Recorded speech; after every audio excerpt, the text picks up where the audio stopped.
Bueno, ahí está grabando. Bueno, ¿cómo venimos? ¿Dudas de la clase anterior?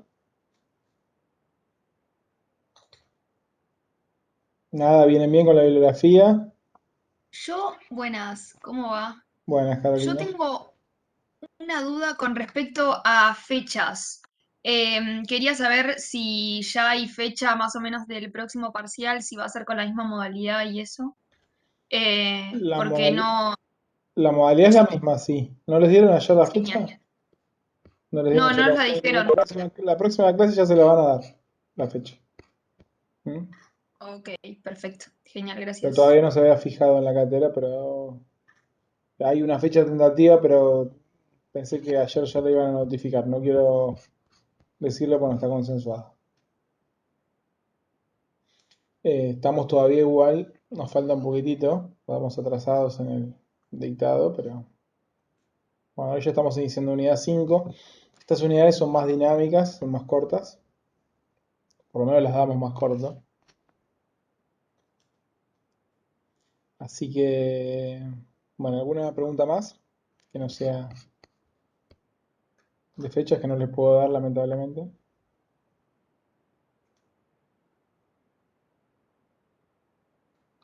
Bueno, avanzo.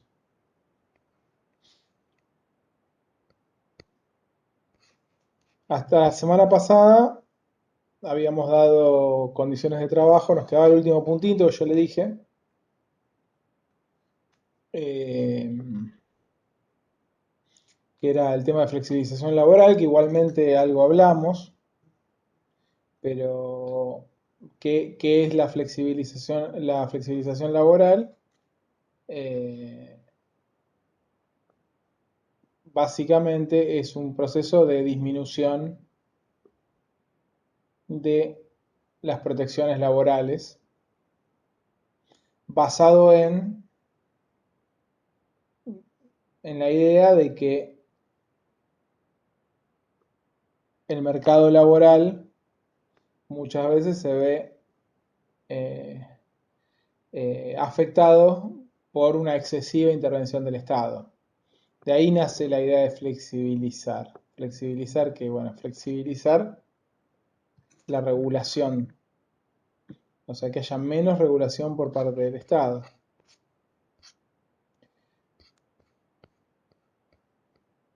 Y esta flexibilidad laboral que se obtiene con las medidas de flexibilización, en definitiva, como les dije, la consecuencia es la disminución de las protecciones del trabajo. Y habitualmente van dirigidas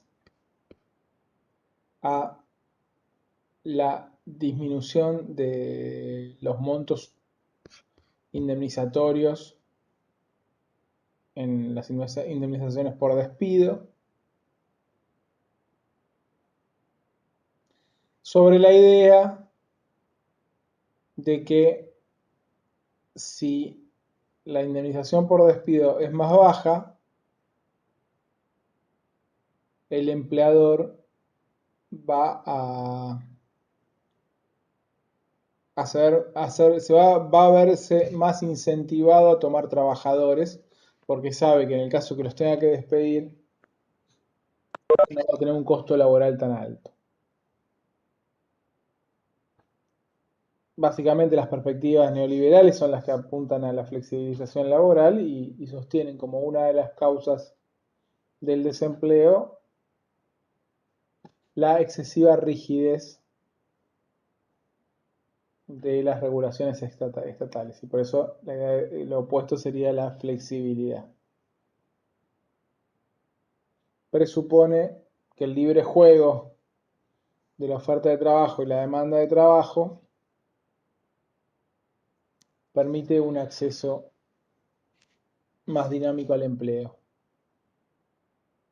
Porque básicamente las cuestiones, la idea de la flexibilización laboral se impone, o se va imponiendo a medida que se va avanzando de la crisis del pleno empleo que hablamos y que comienza a fines de la década del 60, pero bueno, estas ideas sobre todo se imponen a partir de la década del 80, donde se empieza a cuestionar fuertemente a la legislación laboral como distorsiva, sobre la misma base que habitualmente trabaja o piensa el liberalismo económico, que toda intervención del Estado es nociva, porque afecta el orden natural, ¿no?, de asignación de los recursos. En la Argentina ha habido diferentes iniciativas de flexibilización, ahora las vamos a ver, pero quiero decirles algo más. Bueno, entonces, normalmente apuntan entonces a la cuestión de disminuir las indemnizaciones por despido y después también a adaptar las condiciones salariales a la realidad económica. ¿Qué se dice? Que bueno, que con la suscripción de convenios colectivos de trabajo y con la fijación o la fijación directa por el Estado de mínimos salariales, lo que puede estar pasando es que el nivel salarial esté por encima de lo que sería el orden natural del mercado, ¿no? Que se esté pagando por encima. Esto también sería distorsivo.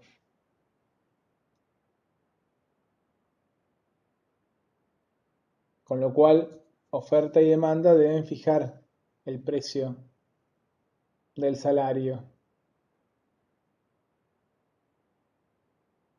de manera que sea el precio adecuado a las condiciones de mercado.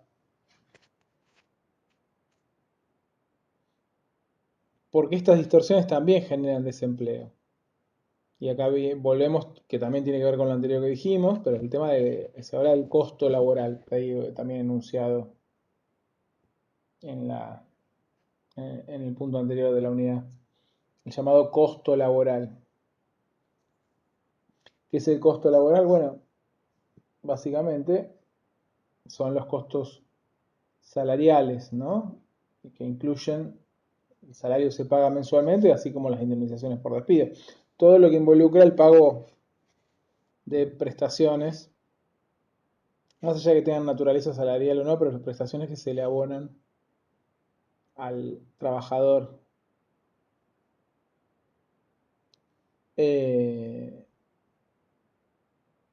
Entonces el modelo es buscar la manera, o el objetivo es buscar la manera de disminuir ese costo laboral, que es lo que desincentiva la iniciativa privada, lo que desincentiva la inversión. Estoy intentando hablar como un liberal, ¿no? Si hablo con este tono es porque me cuesta decir tantas cosas, pero bueno, quiero hacerlo lo más honesto posible. Pero esto lo escuchamos todos los días, ¿no? En los medios de comunicación, los economistas liberales que cuestionan las rigideces, la excesiva intervención del Estado, las altas indemnizaciones, el costo laboral, que te dicen, ¿por qué las empresas se van a Brasil? Y bueno, porque en Brasil un trabajador te sale menos que en la Argentina. Entonces que el problema de la Argentina son los convenios colectivos de trabajo, que los convenios colectivos de trabajo están anquilosados, son rígidos, no se adaptan a las nuevas circunstancias. Esto es todo el discurso neoliberal para justificar la flexibilización laboral. Lo cierto es que ha habido experiencias de flexibilización laboral en la Argentina en búsqueda de bajar el costo laboral, que se consideraba una de las causas del problema de el desempleo. La primer flexibilización laboral en la Argentina se da en la dictadura militar. Pero todavía el problema del desempleo no era un problema central. Sí, lo que se cuestionaba era la distribución del ingreso en la Argentina, indudablemente. Ustedes saben que en el año 75, predictadura militar, fue el momento en toda la historia de la Argentina que se logró una mejor distribución del ingreso entre lo que serían capitalistas y trabajadores, ¿no? Donde la renta se repartía 60 para el sector trabajador y 40 para el sector capitalista. Por eso nos sorprende que en ese momento se hubiera dado, ¿no?, la dictadura militar. Evidentemente, la reacción de los poderes económicos concentrados influyeron mucho en las condiciones de inestabilidad de nuestro país, que terminaron derivando en una justificación o una autojustificación, ¿no? Pues no estaba, nunca está justificado un golpe de Estado, pero una autojustificación del golpe militar para pacificar al país en las condiciones de inestabilidad que se vivía. Pero en ese gobierno de Perón se promueve mucho la negociación colectiva, y esa negociación colectiva va llevando a una suba de los salarios y un mejoramiento de las condiciones de trabajo. Y es en este momento que se dicta también la ley de contrato de trabajo, que es de 1974. Esto, como les digo, genera muchas reacciones en el sector empresario, y con la dictadura del 76, una de las primeras medidas luego del golpe militar es la modificación de la ley de contrato de trabajo, que si bien no fue una modificación profunda, porque mantenía todavía altos índices de protección laboral, sí advertimos una regresión de algunas conquistas que habían tenido los trabajadores hasta ese momento. Ahora, es a partir de la década del 80 que el problema del desempleo se empieza a instalar, y se empieza a instalar el debate con la crisis económica sobre las rigideces laborales, que son resistidas todavía la flexibilización laboral durante el gobierno de Alfonsín, y sí van a avanzar ya durante el gobierno de Menem a partir de la década la década del 90, de 1989, ¿no?, que llega Menem a final de año, y a partir del 90.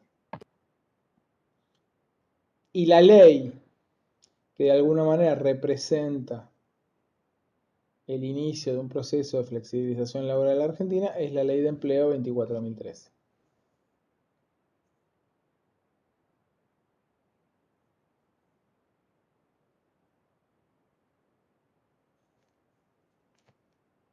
Entonces, lo que se plantea, o por lo menos como se autodefine la ley, es una ley tendiente a promover el empleo, que se plantea como un problema central en ese momento, cuando la tasa de desocupación sería del 10% más o menos.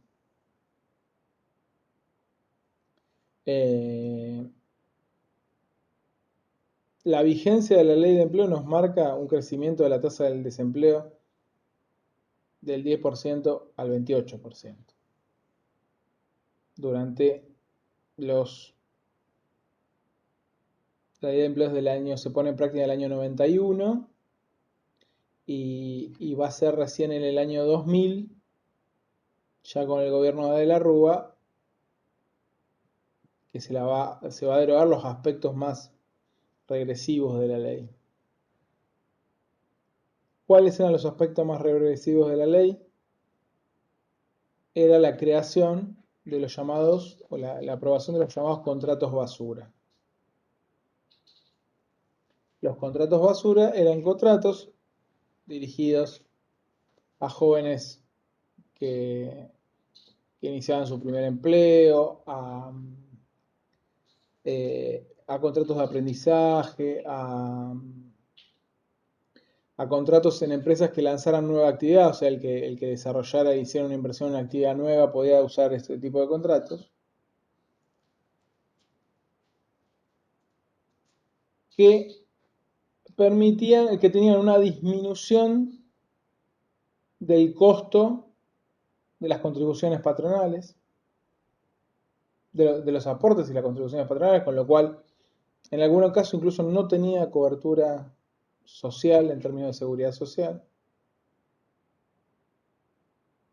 Y además no se les aplicaban los convenios colectivos vigentes. Con lo cual, estos contratos se desenganchaban del sistema de protección de la ley de contrato de trabajo y los convenios colectivos, y además no tenían estabilidad laboral, no tenían indemnizaciones cuando en la culminación, o sea, eran contratos temporarios, y cuando culminaban, podían ser de 6 meses, el trabajador quedaba sin trabajo, salvo que fuera contratado luego por eh, a través del mecanismo habitual. Profe, Sí.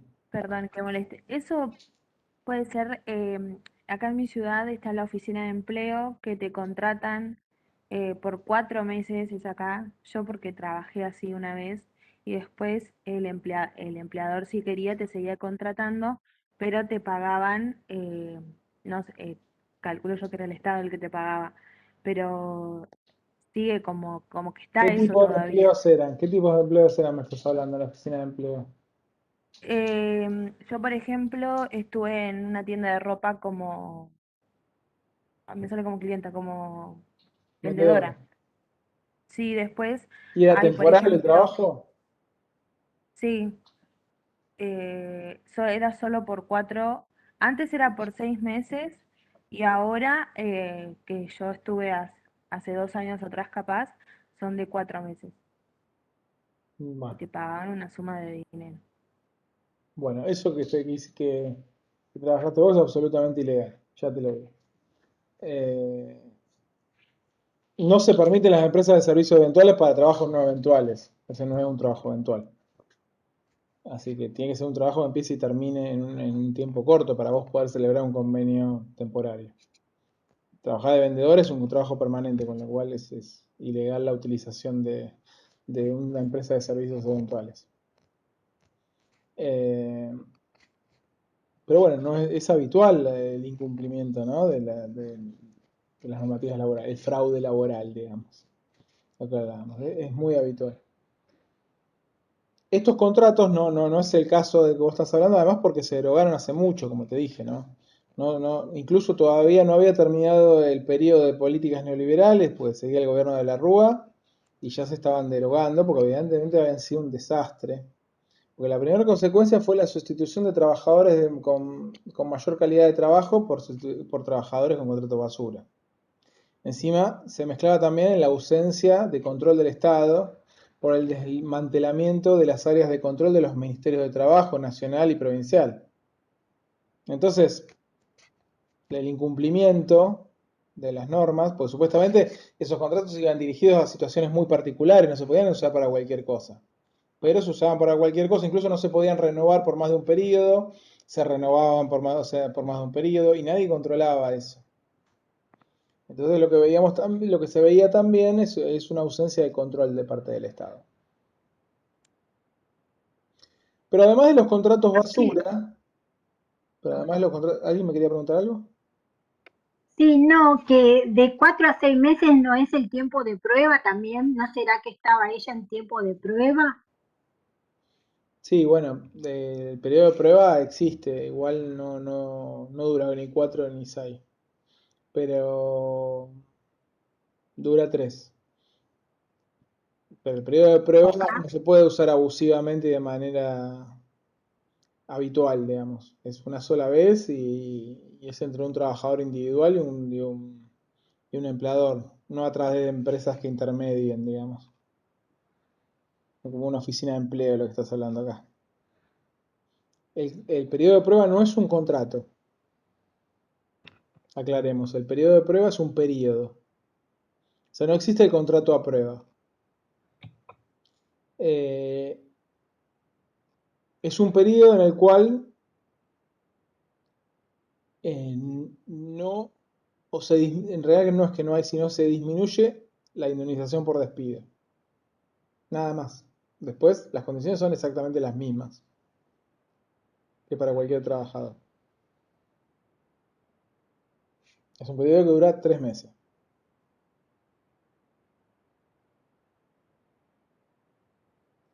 Ahora, por ejemplo, el periodo de prueba genera derecho a la indemnización por preaviso, que es una de las indemnizaciones por despido. La que no da derecho a la indemnización por antigüedad. Pero fíjense que igualmente hay una indemnización también por salida. O sea que hay una disminución del costo de egreso, ¿no? Del costo del despido. Pero no es un contrato. El contrato es el contrato. Durante los primeros 3 meses, como está a prueba, hay una disminución, nada más. Y está bueno que tiraste el tema del periodo de prueba, porque ¿qué se hizo también como mecanismo en la década del 90 para flexibilizar? Aumentar el periodo de prueba. Hacerlo de 6 meses y ampliable por convenio colectivo hasta 1 año. Con lo cual es una manera de flexibilizar, ¿no? Porque los empleadores que empezaron a hacer, a tomar a prueba y los echaban antes del año.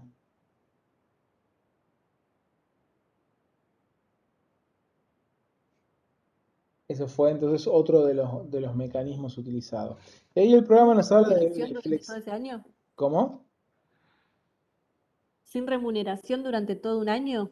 No, remuneración sí, lo que se disminuye ahí es el costo de la indemnización laboral. No hay indemnización por culminar el contrato.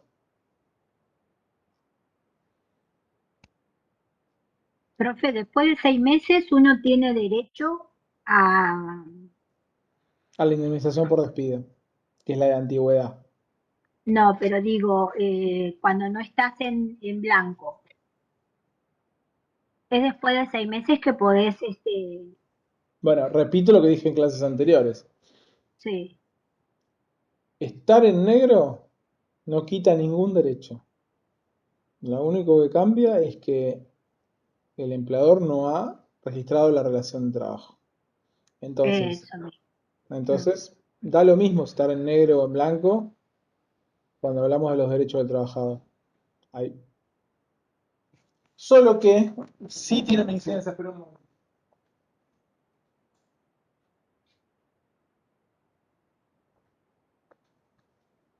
Solo que sí tiene una incidencia en el periodo de prueba, está bueno que lo introdujiste, porque no hay periodo de prueba en relaciones en negro. O sea, la ley ahí es más dura. Para estar en el periodo de prueba hay que tener en blanco al trabajador, ¿eh? Si no, no hay periodo de prueba.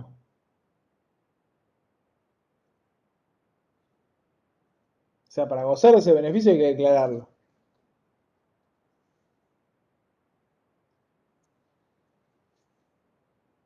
Entonces, el contrato de trabajo se entiende eh, celebrado a prueba durante los primeros 3 meses.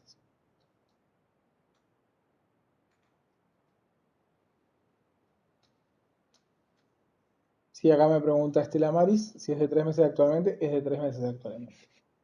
Se llegó a un punto, en algún momento se había disminuido a 1 mes, pero también era demasiado poco para, digamos, los periodos de prueba existieron siempre, uno tiene derecho también a ver el rendimiento del trabajador, si era lo que uno estaba buscando.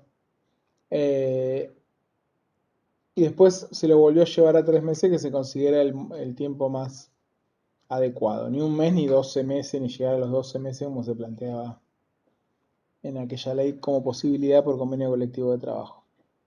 Entonces les decía, la ley, perdón, la unidad 4 del programa nos marca... ¿Alguien está hablando? No entiendo. La unidad 4 nos marca conceptos de flexibilidad de hecho y de derecho. Bueno, voy a silenciar, perdón.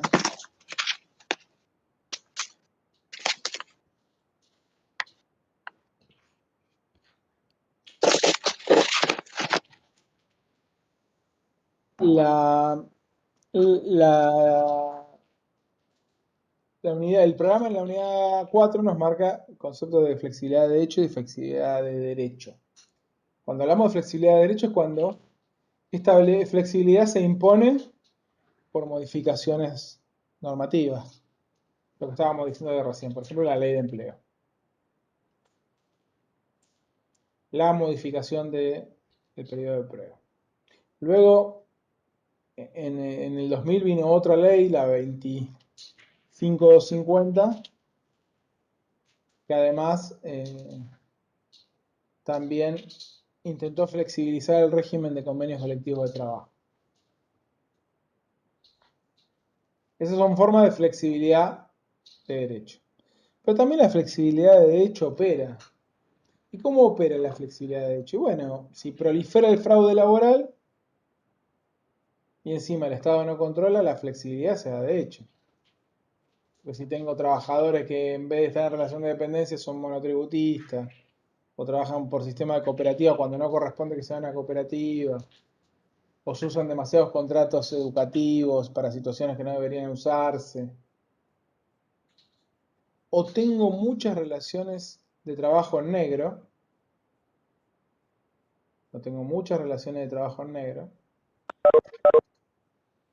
evidentemente ahí lo que tengo es mucho fraude laboral que genera que a los trabajadores no se les pague lo que corresponde por la ley de contrato de trabajo, porque ¿por qué va a tener un empleador a alguien en negro? ¿Para pagarle más? No, lo va a tener para pagarle menos. O sea, es una obviedad, o sea, no es que de por sí uno cobra menos por estar en una relación en negro, pero por lo pronto ya el empleador evita contribuir a los sistemas de seguridad social.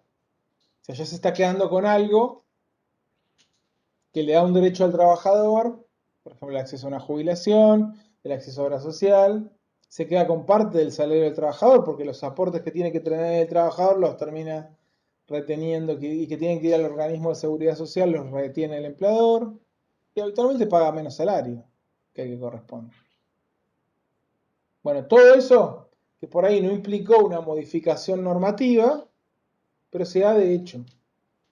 ¿Y por qué se da de hecho? ¿Y por qué se tolera el fraude laboral? Y pues a veces no, porque primero la gente necesita trabajar. Los trabajadores necesitan trabajar, necesitan empleo. Entonces, cuando el desempleo es muy alto, también se generan las condiciones para que prolifere el fraude laboral. ¿No? Y acá, y creo que está así escrito eh, está creo que en el punto siguiente. Bueno, acá dice, acá cuando habla de flexibilidad, su impacto en las condiciones de trabajo. Bueno, lo que estamos diciendo, ¿no? La flexibilización lleva al deterioro de las condiciones de trabajo. Se pierde el derecho indemnizatorio en caso de despido, se bajan los niveles salariales, las condiciones de trabajo generalmente son peores. Se incumplen las protecciones laborales, en definitiva. Entonces, también esto suele ocurrir en los periodos donde existen políticas neoliberales, porque en esa lógica que el Estado se tiene que retirar de la regulación del mercado de trabajo, también está la lógica que se tiene que retirar del control, o se retira del control, ¿no? Eso también lo volvimos a ver, un desmantelamiento de las áreas de control durante el gobierno de Macri, cuando se desmantelaron las áreas de auditoría del Ministerio de Trabajo, tanto nacional como provincial, en el gobierno de Vidal, y también, por ejemplo, la desaparición o eliminación del Renatea, ¿no? Que tenía el control del trabajo rural, por ejemplo. Tenía todo el registro de trabajadores rurales, había hecho un trabajo muy importante de control y de mejoramiento de las condiciones de trabajadores rurales. Y bueno, todo eso fue desarticulado, eliminando al ente y devolviéndoselo a lo que era el RENATRE, que es un organismo no estatal administrado por la obra social o por el sindicato de los trabajadores rurales. En definitiva, es más patronal que los patrones. Más patronal no se consigue. Era el viejo sindicato del Momo Venegas, fallecido ahora. No hay que hablar mal de fallecido, pero digamos, era un sindicato muy patronalista. Muy patronalista.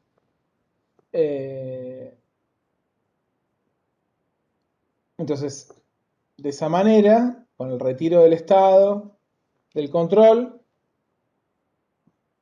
proliferan las situaciones de fraude laboral y se deterioran las condiciones de trabajo, a veces sin cambiar una coma de las normas. O sea, esta flexibilidad puede ocurrir de hecho, sin ninguna modificación normativa y tiene que ver mucho con la política estatal y con la ausencia de intervención de parte del Estado.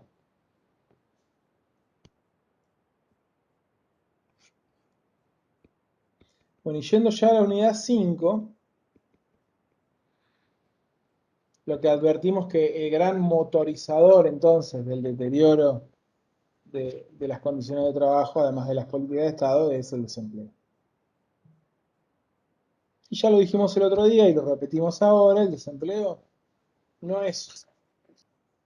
Profe, Sí, discúlpame, que se me cortó justo en esa parte, ¿podés volver a repetir lo de el gran motorizador de la flexibilización? Perdón, pero se me el trabó. gran motorizador habitualmente de la flexibilización laboral es el desempleo.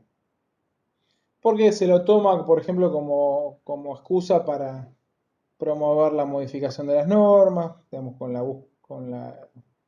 las promesas siempre incumplidas por parte de las medidas flexibilizadoras de que estas medidas van a mejorar o a ampliar el empleo, o sea que el Estado distorsiona con su intervención. Y por otro lado, el desempleo además es el que provoca también la flexibilidad de hecho. Porque obviamente que si tenemos un menor nivel de desempleo, no siempre hay gente dispuesta a trabajar en peores condiciones. Es la teoría marxista y la teoría del ejército de reserva, ¿no? A más desempleo, más tendencia decreciente del salario.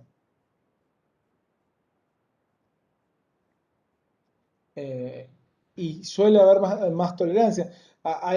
Por eso, ¿cuándo hay más conflictividad laboral habitualmente? ¿Cuando hay más desempleo o cuando hay menos? Cuando hay menos desempleo. Hay más conflictividad laboral, hay más lucha por el salario.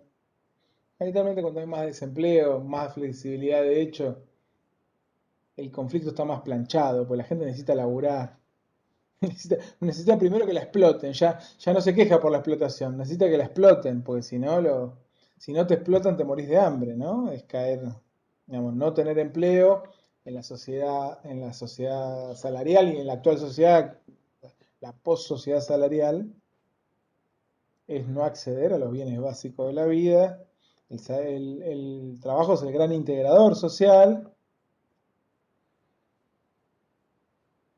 Y bueno, y sin ese trabajo no queda dependiente de las políticas sociales del Estado y bueno, que también van variando en sus niveles de cobertura en los distintos momentos históricos, ¿no? Bueno, y encima también son cuestionadas también por los liberales, ¿no? De los planeros, los choriplaneros, ¿no? Como una idea parasitaria, ¿no?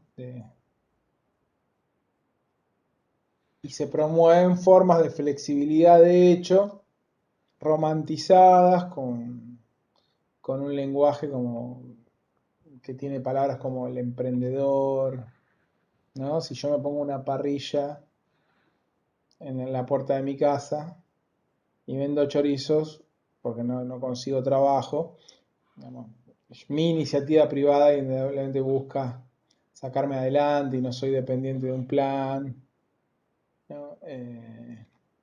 No, se veneran esos personajes que por sí solos, por su propia decisión, podrían mejorar sus condiciones sociales cuando sabemos que las condiciones estructurales en la gran mayoría de los casos lo impiden. De hecho, el emprendedurismo, ¿no? Fue uno de los puntos, uno de los ejes, ¿no? De toda la política social macrista y se cuestionaban los programas sociales que iban destinados a la simple transferencia de ingresos, sino que se planteaban las transferencias condicionadas, por ejemplo, a cursos de capacitación. Por ejemplo, todo lo que fue el traspaso del programa Argentina Trabaja al programa Hacemos Futuro, o al salario universal, ¿no? Que lo que buscaron es desarticular todo ese entramado de cooperativas que se armó con el plan Argentina Trabaja, Ellas Hacen, ¿no? Que eran políticas de transferencia condicionada a una contraprestación laboral, que también son discutibles, este tipo de políticas, ¿no? También son discutibles, pero lo cierto es que el neoliberalismo apuntó también a desarticular eso y a plantear la inserción individual, ¿no? La reinserción individual en el mercado a través del emprendedurismo. Y así se veneraban a personajes como Zuckerberg, ¿no? Como si todos pudiéramos ser Mark Zuckerberg, o como se llama el de Mercado Libre, este señor, ¿no? Que es un emprendedor y que se hizo millonario. Sí, no importa ni mencionarlo, igual, el del señor de Mercado Libre. Eh, no me voy a olvidar una foto de Carolina Stanley con el vendedor de chorizos en la puerta de la casa, hablando de que era un emprendedor y un ejemplo, ¿no? De superación, de alguien que, a pesar de que estaba desempleado. Bueno, toda esa idea, ¿no? Individual, de la responsabilidad individual. El problema del desempleo es un problema del sujeto individual, ¿no? No es un problema de la política del Estado, no es el problema de ausencia de políticas de empleo, no es un problema de la política económica que llevó a la desindustrialización del país. 240.000 puestos de trabajo en 4 años se perdieron formales en la Argentina. Y, o sea, en un periodo muy difícil en relación a las condiciones de empleo que generó que el empleo en Argentina, que estaba en un dígito, que a fines del 2015 había terminado en 6 puntos, vuelva a los 11 puntos.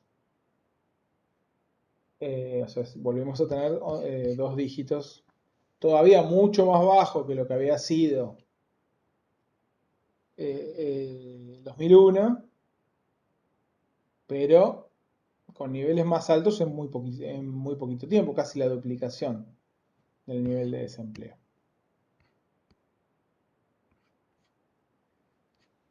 Y decimos entonces, el desempleo es el gran motorizador de las políticas de flexibilización, es justamente el basamento de la tendencia decreciente del salario, como dijimos, a más desempleo, peores condiciones de trabajo.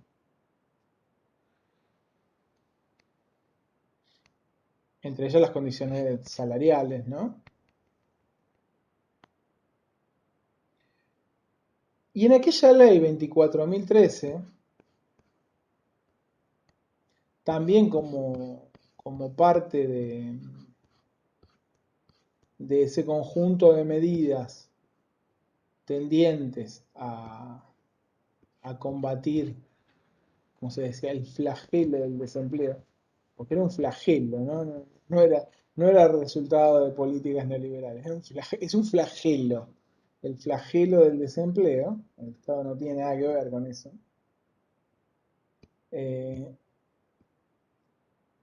También se establecieron mecanismos de seguridad social, instrumentos propios de la seguridad social destinados a la protección del empleo, o sea, no solamente ligados al derecho del trabajo. Y ahí aparece el subsistema del Fondo Nacional de Empleo. ¿Qué es el sistema del Fondo Nacional de Empleo? Bueno, es un sistema de protección de la seguridad social que se financia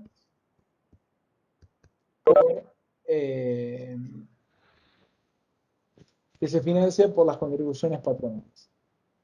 O sea, con las mismas contribuciones patronales que se financian las asignaciones familiares y que se financia también la jubilación, una parte se va a destinar entonces al establecimiento de una prestación por desempleo. No es propiamente un seguro de desempleo. Es una prestación de seguridad social que es administrada por la Administración Nacional de la Seguridad Social, la ANSES, y financiada entonces con las contribuciones patronales.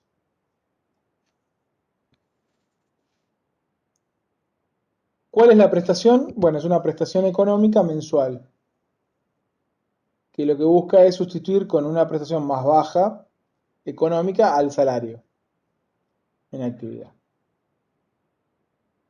pero que es temporal. Y esa temporalidad va a tener que ver con el tiempo de antigüedad en el trabajo. El problema es que esta prestación por desempleo que se establece de seguridad social es muy limitada. Y va a tener una cobertura insuficiente, primero porque va dirigido solamente a trabajadores en blanco. Es decir, relaciones no registradas no generan, si no hay aportes, si no hay contribuciones patronales durante el trabajo, no va a haber derecho al acceso a la prestación por desempleo. Segundo, que con el paso del tiempo se va perdiendo el derecho. Es decir, si yo no lo reclamé porque tenía una relación en negro, si yo hice juicio, cuando yo terminé el juicio ya no tengo más derecho a la prestación. Va caducando. Ese es otro problema. No lo puedo reclamar retroactivamente.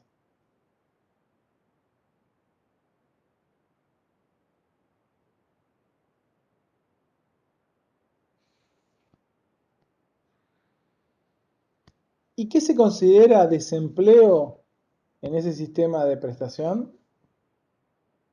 Se habla de que la situación de desempleo es cuando existe pérdida involuntaria de un empleo en la actividad privada. Bueno, entonces ya ahí tenemos. Está bien, en el ámbito público no sería necesario porque hay estabilidad propia, o sea, no hay despidos en el ámbito público. Pero en el ámbito privado sí tiene relevancia esto, porque puede ser que uno deje el trabajo por despido o por renuncia. Tal vez alguien renunció con alguna expectativa a otro trabajo y sin embargo no lo obtiene y ya pierde por haber renunciado y no haber sido despedido el derecho al acceso a la prestación por desempleo.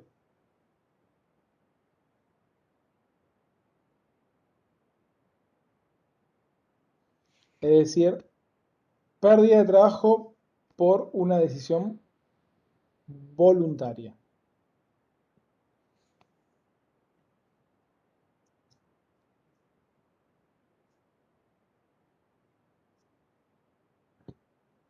Otra cuestión puede ser que uno haya renunciado para conseguir otro trabajo y en el otro trabajo haya sido despedido muy rápidamente. Fíjense, para tener derecho a la prestación por desempleo se necesitan 6 meses de antigüedad. Es decir, si uno trabajó por menos tiempo, no tiene derecho a la prestación por desempleo. O sea, una antigüedad mínima de 6 meses se exige.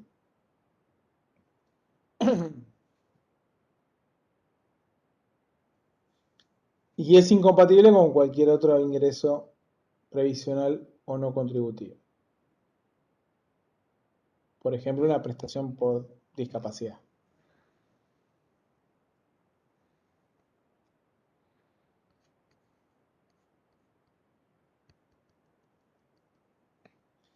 Si a los 90 días uno no hace el reclamo desde el cese, ¿no? No hace el reclamo por el Fondo Nacional de Empleo, caduca ese derecho.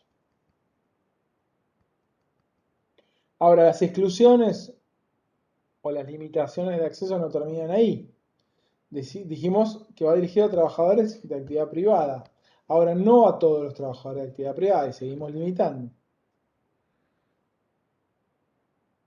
Por ejemplo, no se aplica a los trabajadores domésticos.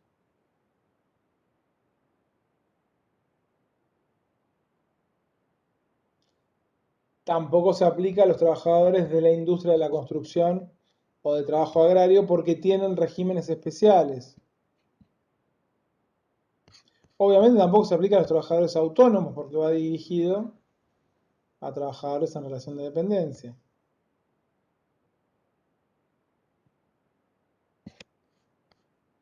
Con lo cual eso genera que el acceso a las prestaciones por desempleo sea muy limitada en la Argentina. Es una protección muy limitada a trabajadores formales con un nivel de antigüedad.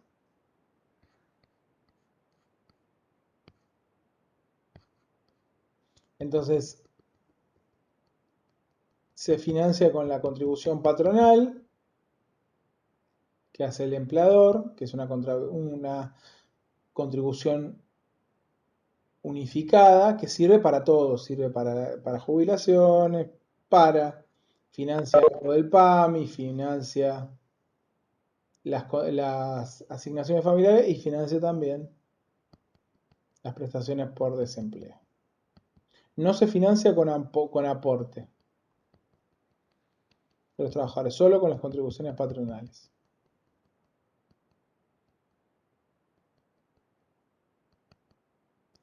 Las prestaciones dijimos que era una prestación dineraria que se paga mensualmente y que tiene valores mínimos y valores máximos que los va fijando el Ministerio de Trabajo. Y tiene una movilidad de acuerdo a lo que disponga el Consejo del Salario Mínimo Vital y Móvil. Y lo paga, como dijimos, el ANSES. Y la duración de la prestación se corresponde con el tiempo de trabajo, la antigüedad del trabajo.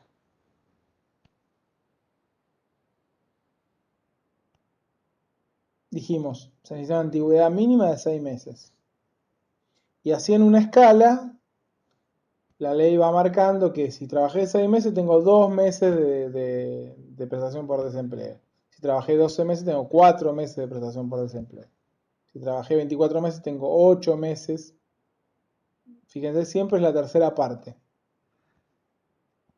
6, 12, 24 meses o 36 meses y los meses de prestación son 2, 4, 8 y 12. ¿Se entiende? Ya, si trabajé más de 36 meses, nunca tengo más derecho a más de 12 meses de prestación por desempleo.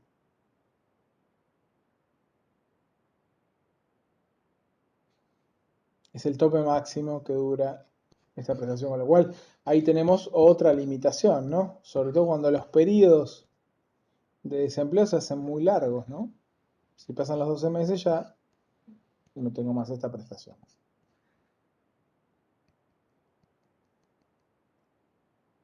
El monto de la prestación no es exactamente igual al salario,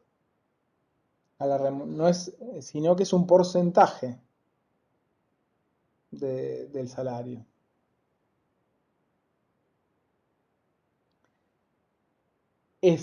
Arranca del primero al cuarto mes en la mitad de la mejor remuneración, la mitad de la mejor remuneración.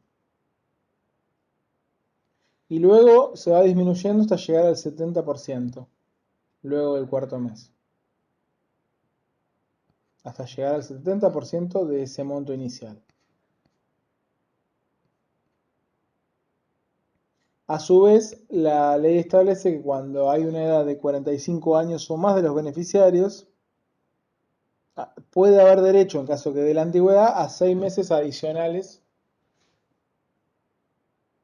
de prestación por desempleo con el 70% también del monto inicial.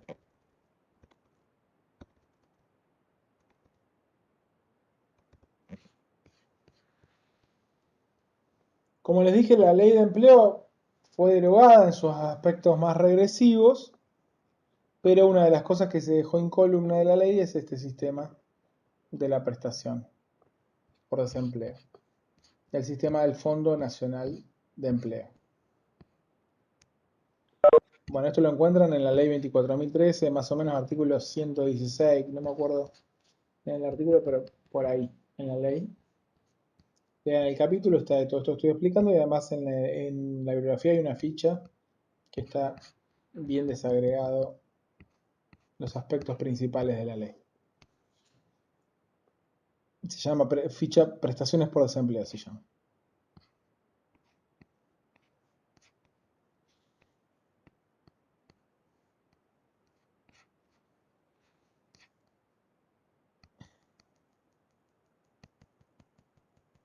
Si seguimos por el programa, nos habla del tema del derecho a la estabilidad en el trabajo. Bueno, habíamos dicho que una de las condiciones de trabajo que define la calidad del trabajo es la estabilidad. Y ya dijimos que, bueno, hay una diferenciación constitucional en cuanto a la estabilidad, que la podemos clasificar en estabilidad propia o estabilidad impropia. En el ámbito del trabajo o del empleo público, se habla de estabilidad propia. ¿Qué quiere decir estabilidad propia?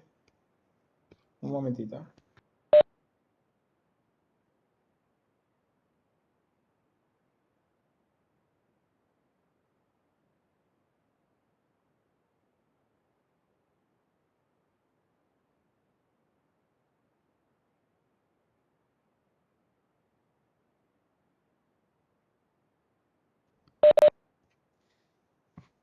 Les decía, cuando hablamos de estabilidad propia, nos referimos a la protección del trabajador en cuanto a la continuidad del trabajo mientras no cometa un incumplimiento que lo lleve a ser despedido con justa causa. Es decir, no existe derecho de parte del empleador de poner fin por decisión unilateral al contrato de trabajo. Podría también el contrato terminar por renuncia o por jubilación o por la muerte del trabajador, pero no por el despido por parte del empleador, sin causas. Solo puede despedir el empleador con causa justificada.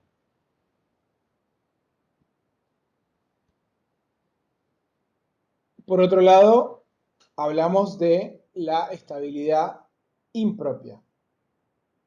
La estabilidad impropia es cuando, si bien se mantiene la legalidad del despido, o sea, el despido es un acto lícito, eso no quiere decir que no pueda generar consecuencias jurídicas como puede ser el pago de una indemnización, que lo que busca, bueno, es indemnizar los daños que se le produce al trabajador y desincentivar el despido. ¿Por qué es importante que las indemnizaciones sean altas? Bueno, para que el empleador lo piense dos veces antes de despedir, que le cueste. O sea, tiene la doble finalidad. Tiene la finalidad de indemnizar al trabajador porque se queda sin trabajo hasta que encuentre otro trabajo. Tiene por finalidad desincentivar el despido.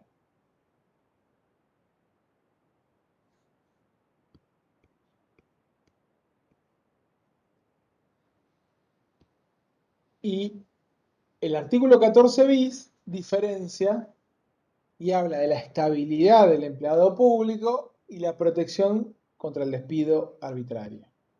Esa diferenciación que hace el artículo 14 bis, que habla de estabilidad solo para el empleado público, marca que el empleado público en la Argentina tiene estabilidad propia. En cambio, los trabajadores privados tienen una estabilidad impropia, es decir, pueden ser despedidos siempre y cuando se abone, pueden ser despedidos sin justa causa, en tanto y en cuanto se abone una indemnización por despido. Además, la protección contra el despido arbitrario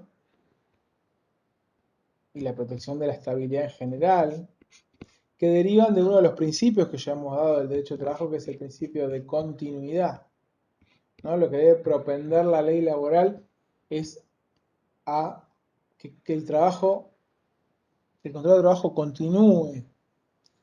¿Por qué?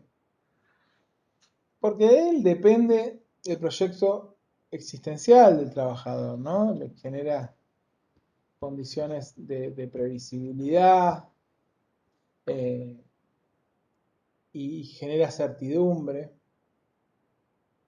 la posibilidad de diagramación de un proyecto existencial de vida, ¿no? Es decir, la estabilidad tiene que ver con las condiciones de trabajo y tiene que ver con condiciones de dignidad, esto que decíamos que era básicamente lo que busca el trabajo decente, ¿no? Generar un piso mínimo de condiciones que protejan la dignidad del trabajador. En momentos, digamos, esto fue un anhelo muy importante de los trabajadores, ¿no? La protección de la estabilidad, y durante muchos años se logró en gran parte del ámbito capitalista, incluido en nuestro país, condiciones de pleno empleo, que generaban que uno pudiera iniciar, o que fuera habitual que uno iniciara su vida laboral en un trabajo y se jubilara en el mismo trabajo. Hoy eso ya casi no puede pensarse, es muy difícil sostener un trabajo por tantos años, seguramente va por diferentes circunstancias, uno puede ser despedido. Y bueno, ¿cuál es la manera de intervenir que tiene el Estado para evitar el despido de trabajadores? Es justamente la indemnización por despido, en esto que la Constitución llama protección contra el despido arbitrario, que busca desincentivar el despido sin justa causa.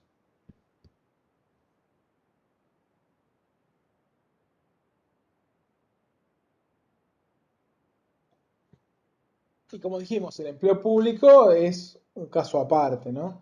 Porque en el empleo público sí se protege una estabilidad propia, a tal punto que la configuración de una causa de despido como justa causa requiere además también un procedimiento. Y ese procedimiento es el sumario administrativo.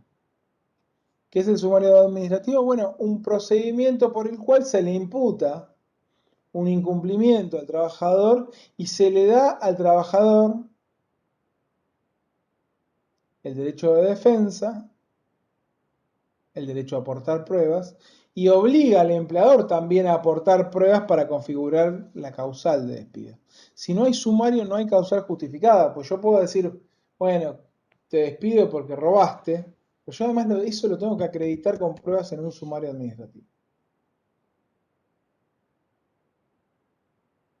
¿Y cuál es la consecuencia que alguien, cuando existe estabilidad propia, en este caso el Estado, despida a alguien sin que se configure debidamente una causal justificada? En el ámbito público no hay indemnización por despido. La consecuencia no es la indemnización. En todo caso, la indemnización puede ser por los salarios caídos. Yo puedo hacer juicio y durante el tiempo que yo no trabajé porque me despidieron mal, puedo cobrar todos los salarios que no cobré. Eso sí, ahí sí hay indemnización. Pero no hay indemnización por despido. Hay un derecho a reinstalación que no puede ser reclamada en la ley de contrato de trabajo porque no hay derecho a la reinstalación. Hay derecho a cobrar una indemnización. Nada más. Y justamente lo que se cobra como indemnización en el ámbito público es el tiempo transcurrido que yo no pude trabajar y por ende no cobré salario. Pero no la indemnización por despido,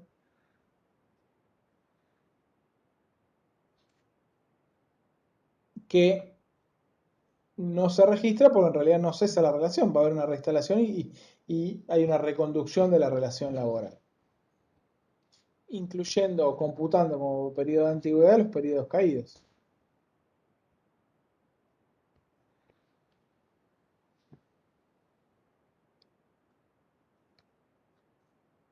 Entonces el sumario se le parece a un juicio como cualquier otro, donde la parte empleadora iniciará la actuación en función de determinar que hay un incumplimiento.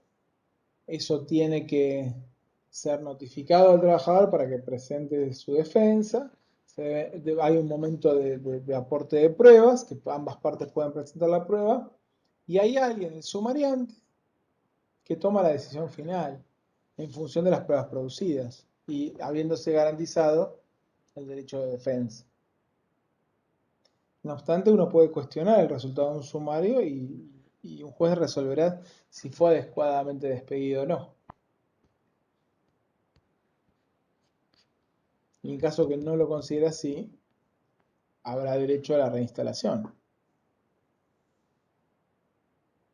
Bueno, pero en el ámbito privado, evidentemente no ocurre lo mismo. En el ámbito privado, el despido sin justa causa es un acto ilícito. Y aunque uno incumpla con el pago con la indemnización, por ejemplo, no da derecho a la reinstalación. Da derecho a reclamar judicialmente, justamente, el pago del monto que se establece como indemnizatorio. Y nada más. Ahora, las consecuencias económicas sobre el empleador que se dan al momento de la culminación del vínculo laboral varían de acuerdo a la modalidad de contrato de trabajo. Y ahí nos metemos a la cuestión de las modalidades de contrato de trabajo de conformidad o en relación a las condiciones de estabilidad. O sea, tiene que ver con la duración del contrato de trabajo. Y ahí tenemos que ir a la ley de contrato de trabajo, al artículo 90 en adelante de la ley de contrato de trabajo.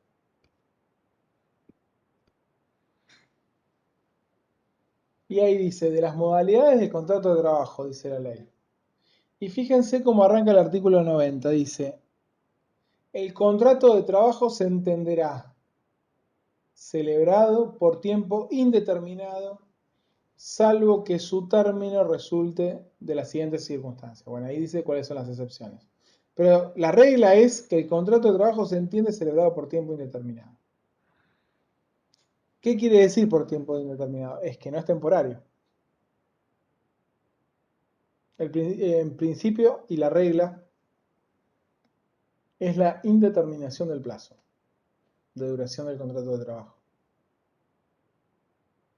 Es decir, que los contratos temporarios son la excepción en la ley de contrato de trabajo. ¿Y qué quiere decir que sean la excepción? No solamente que se hacen excepcionalmente, sino que se tienen que configurar determinadas circunstancias para que uno pueda celebrar un contrato de trabajo temporario. Si esas causales no existen, no se verifican, no se puede directamente realizar un contrato de trabajo temporario. Y si se realiza, uno puede reclamar para que el contrato se lo considere como un contrato por tiempo indeterminado. El contrato de trabajo entonces es en principio por tiempo indeterminado, no tiene tiempo de duración. Dura en principio hasta que uno se jubile. Dura en principio hasta que uno fallezca. Dura en principio hasta que uno decida renunciar.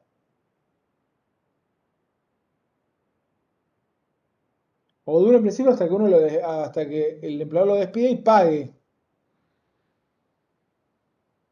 Pero no hay un plazo establecido claramente, ni un término para su culminación. Ahora, el artículo 90 nos dice, salvo, ahí están las excepciones, que su término resulte de las siguientes circunstancias. Y dice A, que se haya fijado en forma expresa y por escrito el tiempo de duración. B, que da las modalidades de las tareas o de la actividad razonablemente apreciadas, así lo justifiquen. Analicemos la excepción. No digo las excepciones porque se interpreta que esos dos requisitos se tienen que dar en conjunto, no alcanza con uno. O sea, no es que son dos requisitos que pueden ser una excepción o que son dos excepciones diferentes. Para que haya excepción al principio general se tienen que configurar ambos requisitos al mismo tiempo. ¿Y cuáles son los dos requisitos al mismo tiempo que se tienen que configurar para que exista un contrato temporario? Dice el artículo 90. A, dijimos, que se haya fijado en forma expresa y por escrito el tiempo de su duración. O sea, primer requisito para que un contrato de trabajo sea temporario es que primero se tiene que hacer por escrito. No hay contrato temporario verbal. Sí hay contrato de trabajo por tiempo indeterminado verbal, pero no hay contrato temporario verbal, porque en algún lugar hay que fijarlo. No lo podemos fijar realmente, sino que las palabras se las lleva el viento. O sea, ¿cuánto dura ese contrato? Bueno, en principio tiene que ser determinado en el contrato. Primer requisito. Pero ya dijimos, se tienen que cumplir los dos requisitos al mismo tiempo. Determinación del plazo. Primer requisito. Por escrito. Segundo requisito, inciso B, que las modalidades de las tareas o de la actividad razonablemente apreciadas así lo justifiquen. Es decir, que la modalidad de las tareas así lo justifique. Es decir, el contrato temporario no es para cualquier tarea, es para una tarea temporaria.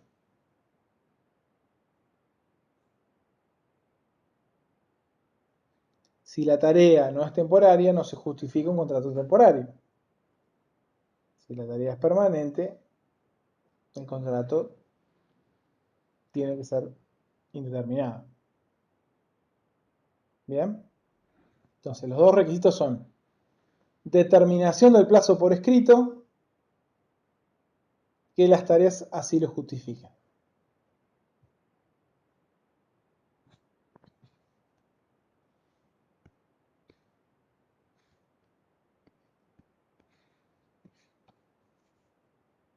Y sigue diciendo, la formalización de contratos por plazo determinado en forma sucesiva, lo que ocurría con los contratos basura, ¿se acuerdan que hoy hablábamos?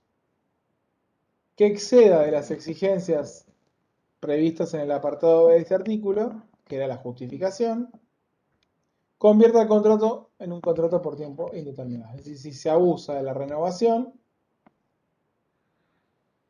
lo convierte en un contrato por tiempo indeterminado.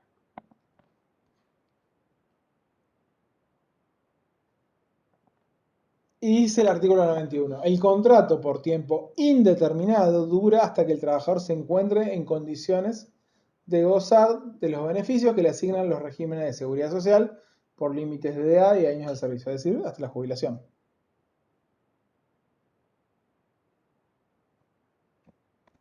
Ahora, ¿quién debe probar que el contrato es por tiempo determinado? No es el trabajador. El que debe probar que el contrato es por tiempo determinado es el empleador. Primero porque debe fijar el plazo o el tiempo de duración por escrito.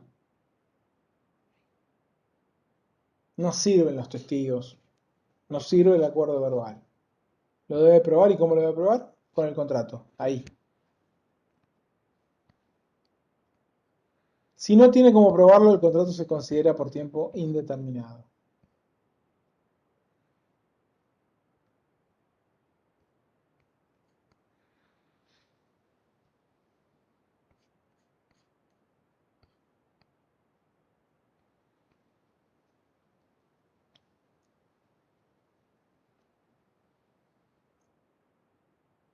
Entonces tenemos, por un lado, los contratos por tiempo indeterminado y por otro lado tenemos los contratos por tiempo determinado. Ahora tenemos esas dos clasificaciones importantes. Contratos por tiempo indeterminado y contratos por tiempo determinado. A su vez, dentro de los contratos por tiempo determinado,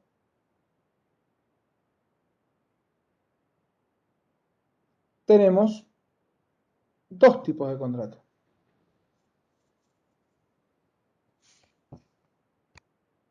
Tenemos por un lado el contrato a plazo fijo,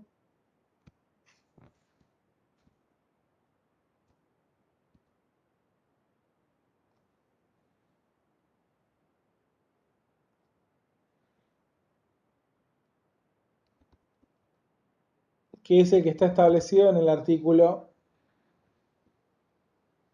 bueno, es el que deriva, ¿no?, de estas excepciones, ¿no?, del artículo 90, cuando dice que el plazo se fija por contrato, en el contrato de manera escrita,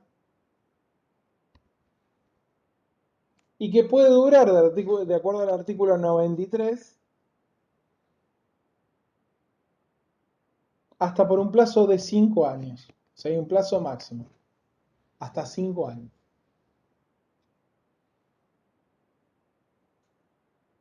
Siempre y cuando la tarea sí lo justifiquen, ya dijimos.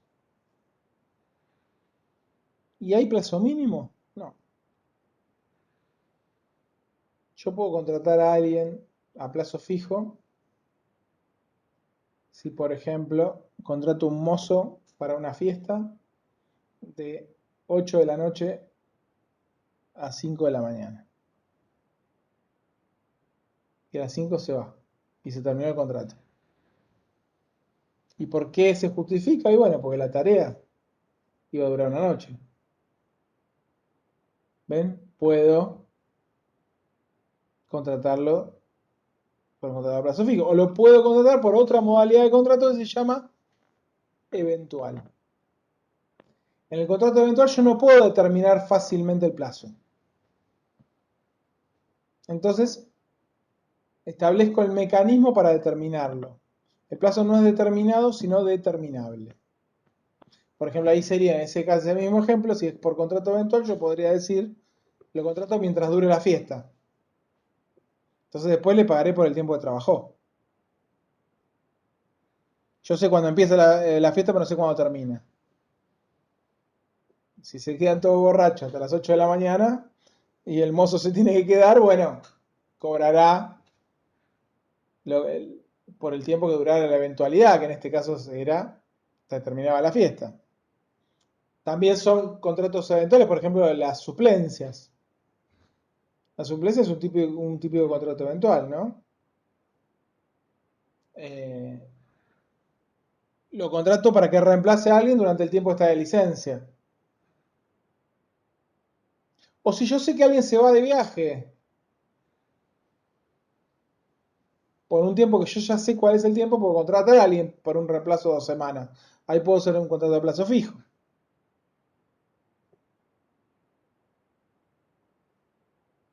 Pero ven, siempre estamos hablando de tareas que sé cuándo empiezan y cuándo terminan. O por ahí no sé cuándo terminan, pero sé que van a terminar. Puedo determinar un tiempo de duración. No es para cualquier tarea los contratos de plazo fijo o el contrato eventual. Las tareas razonablemente así lo tienen que justificar. A su vez, el contrato eventual se usa para contratar servicios que tienen que ver con un resultado o la realización de una obra. Yo puedo contratar a alguien para que trabaje, no sé, en la limpieza de un lugar. Entonces lo puedo contratar durante el tiempo que dure esa limpieza. La obra acá sería el resultado, ¿no? Yo no sé cuándo va a terminar. Le pago mientras dure el trabajo. Los contratos eventuales se usan mucho también en el ámbito rural, que pago hasta terminar de levantar la cosecha, por ejemplo.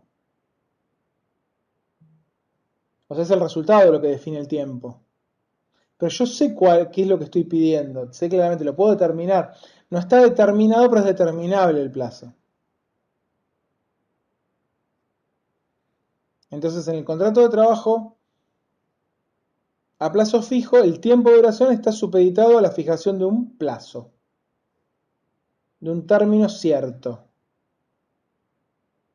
En cambio, en el contrato de trabajo eventual,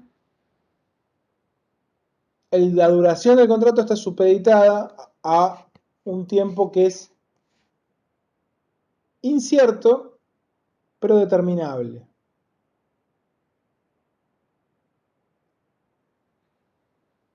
Y determinable por condiciones que se fijan con anterioridad.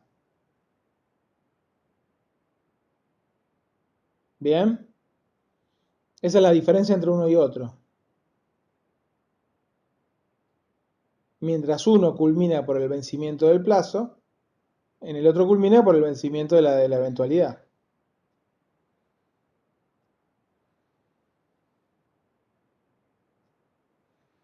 Cuando retorna la persona del periodo de licencia, cuando termina la fiesta, cuando termina la cosecha, en los ejemplos que dimos, ¿no?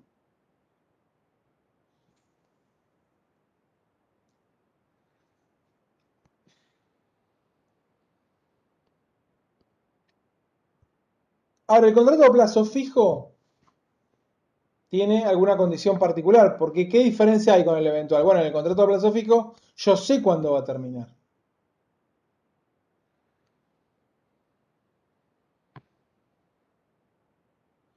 Entonces,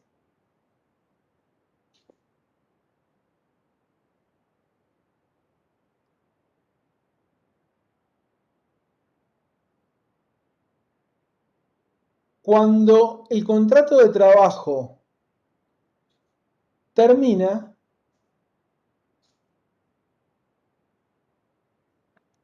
en principio no da lugar a la indemnización de la que establece la ley de contrato de trabajo para los contratos por tiempo indeterminado y culmina la relación laboral.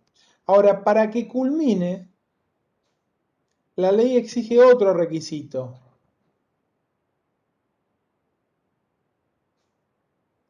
Exige la obligación de preavisar la extinción del contrato con un mes de anticipación por lo menos y no más de 2.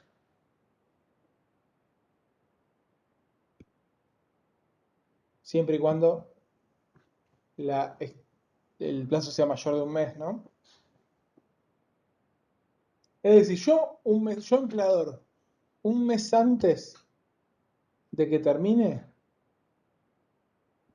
tengo que notificarle al trabajador de que el contrato culmina cuando termine el plazo que fijamos. De lo contrario, si no hace este preaviso, el contrato se convierte en un contrato por tiempo indeterminado. Acá tenemos una consecuencia que, por ejemplo, no existe en el eventual, porque no sabemos cuándo termina. Entonces, una carga que se coloca en el contrato de trabajo a plazo fijo.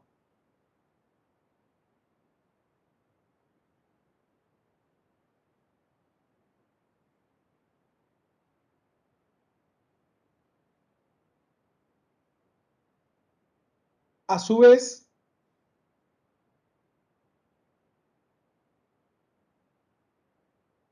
si se despidiera antes del vencimiento del plazo, el trabajador tiene derecho a indemnizaciones por despido, y lo digo en plural, porque tiene el derecho a que se le indemnice por todos los salarios caídos por el tiempo que no pudo trabajar. Por ejemplo, si yo tenía un contrato de trabajo por 2 años y me echan al año, tengo derecho a indemnización correspondiente a todos los salarios por el año que me falta, que me hubieran correspondido, además de la indemnización por antigüedad, es decir, de un mes por cada año trabajado. O sea, hay 2 indemnizaciones. La primera se la llama indemnización por daños y perjuicios, la segunda es la indemnización por despido. Esas están en el artículo 95. El juez determinará la indemnización por daños y perjuicios, pero habitualmente el juez determina que como mínimo, no como máximo, tengo derecho a todos los salarios que se cayeron.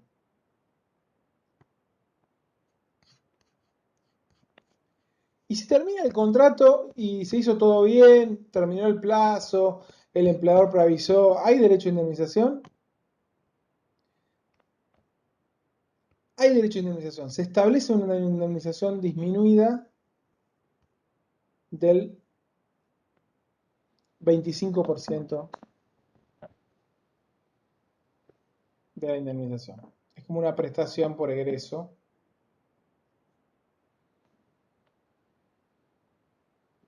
De todos modos, aunque se hubiera cumplido con todos los requisitos que la ley establece.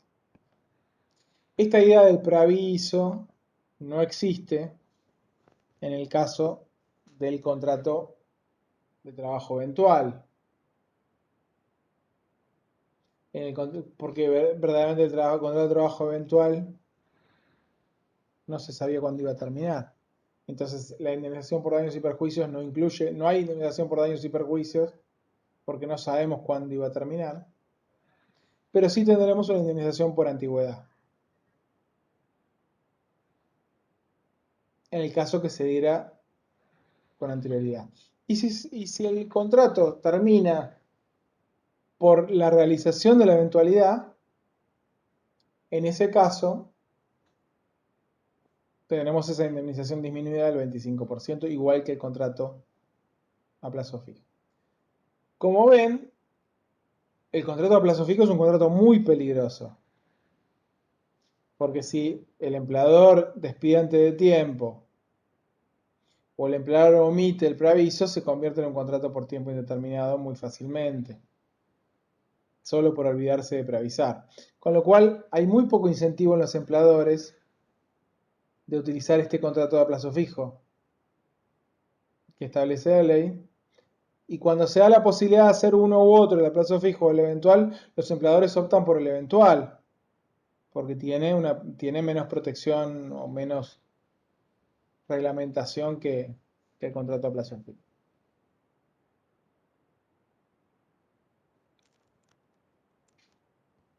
Pero lo que busca la ley en definitiva es promover la continuidad del trabajo, cumplimiento entonces de esto que llamamos principio de continuidad laboral y que tiene como aplicación principal esta regla de que el contrato se entiende celebrado por tiempo indeterminado. Entonces decíamos, tenemos por un lado los contratos por tiempo indeterminado, por otro lado los contratos temporarios o por tiempo determinado, y dentro de los contratos por tiempo determinado el contrato a plazo fijo o el contrato eventual. Ahora nos queda ver una modalidad de contratos relativa a la duración, y es el contrato de trabajo de temporada. Y acá viene la pregunta, a ver, el contrato de trabajo de temporada, por ejemplo, es ese contrato que a mí me contratan para ir a trabajar en una heladería en el verano y después la heladería cierra, no trabajo después durante el invierno y vuelve a abrir en el verano. O esos trabajos que se hacen en la costa, que uno va y lo vuelven a recontratar el año siguiente, que se repite, ¿no? Esa contratación habitualmente. Y se hace por un tiempo determinado que es la temporada. ¿Y a usted qué les parece este contrato que es? ¿Tiempo determinado, indeterminado o es otra modalidad?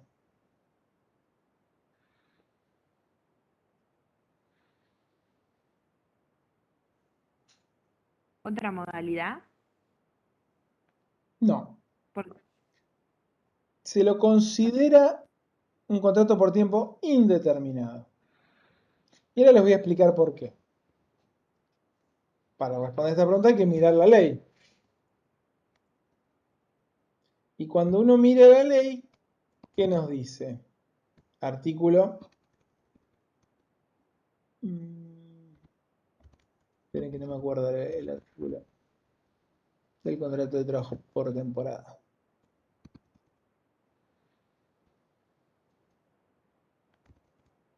El parcial, en duración 94, 95.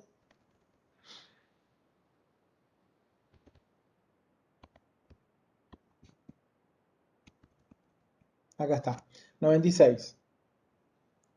Habrá contrato de trabajo de temporada cuando la relación entre las partes originadas por actividades propias del giro normal de la empresa de explotación. Esto es importante. No es para cualquier actividad, tiene que ser una actividad de temporada. Se cumple en determinadas épocas del año solamente y esté sujeta a repetirse en cada ciclo en relación a la naturaleza de la actividad.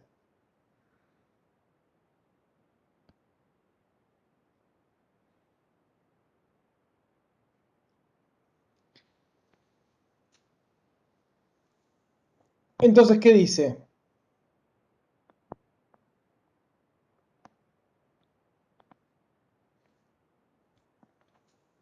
Esta idea de que el contrato continúa, esta idea de que los contratos continúan a pesar de que no hay prestación laboral, porque uno tiene derecho a ser contratado por la naturaleza de la actividad nuevamente la temporada siguiente, da la idea que en realidad uno no es recontratado, como decimos habitualmente, sino lo que hay es una suspensión de la prestación por un periodo determinado. Entonces, a pesar de que el artículo 97 dice, pone como título equiparación a los contratos a plazo fijo, no es un contrato a plazo fijo.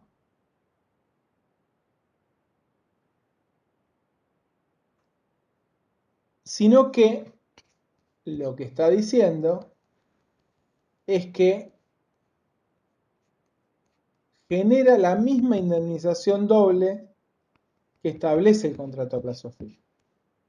Pero el contrato de trabajo de temporada es un contrato por tiempo indeterminado porque en realidad el contrato no se interrumpió. Lo que se interrumpe es la prestación laboral. Y fíjense lo que dice la última parte del artículo 97. El trabajador adquiere los derechos que esta ley asigna a los trabajadores permanentes de prestación continua, acá, a partir de su contratación en la primera temporada. Es decir, por el hecho de trabajar en una temporada, ya uno tiene derecho a trabajar en la siguiente. Y si uno no es convocado a trabajar en la siguiente temporada,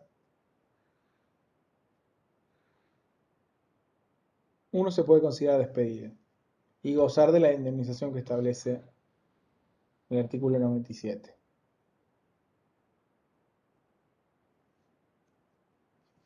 ¿Y cómo se hace esta convocatoria?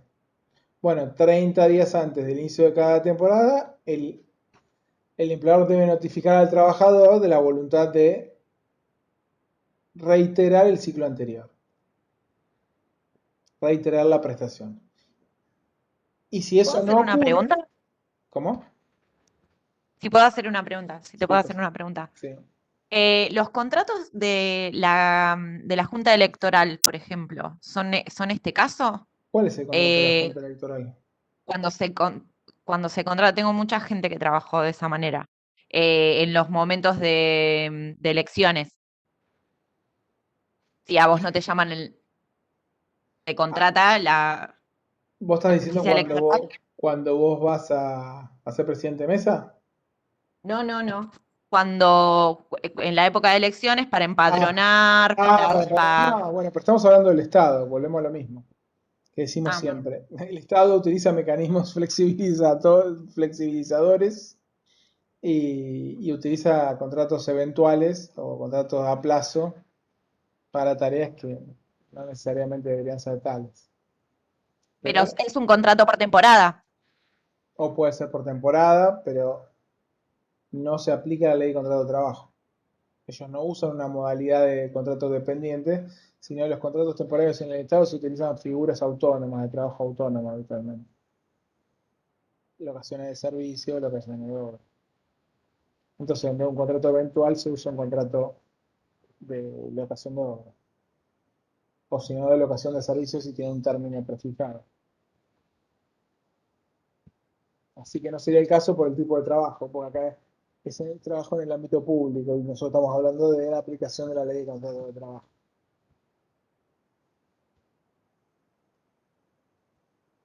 Bien. Bueno, todo esto que estamos hablando está entre el artículo 90 y 100 de la ley de contrato de trabajo.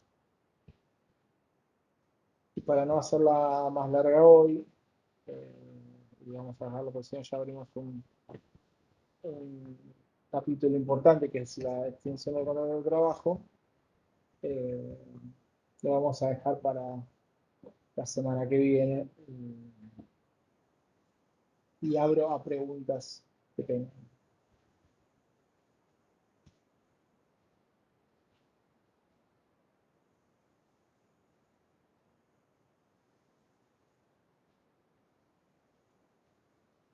Bueno, entonces nos vemos la semana que viene. Seguimos con el último puntito, en los puntitos, un punto importante de la extinción de la relación de trabajo.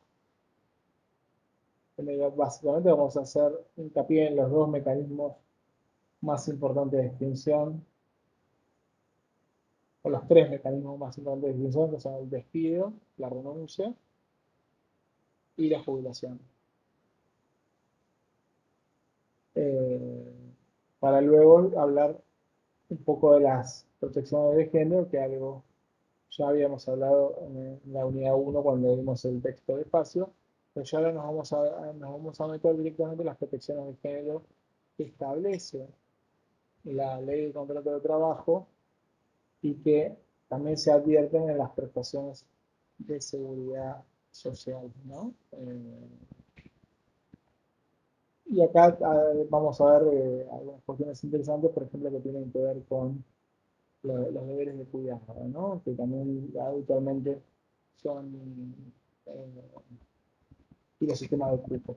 Pero que son cuestiones importantes a la hora de pensar las protecciones de género y en tanto lo que tiene que ver con las protecciones laborales y también para ver con la de seguridad. Bueno, entonces nos vemos la semana que viene. Muchas gracias. Hasta luego. Hasta Gracias, luego. profe, hasta luego.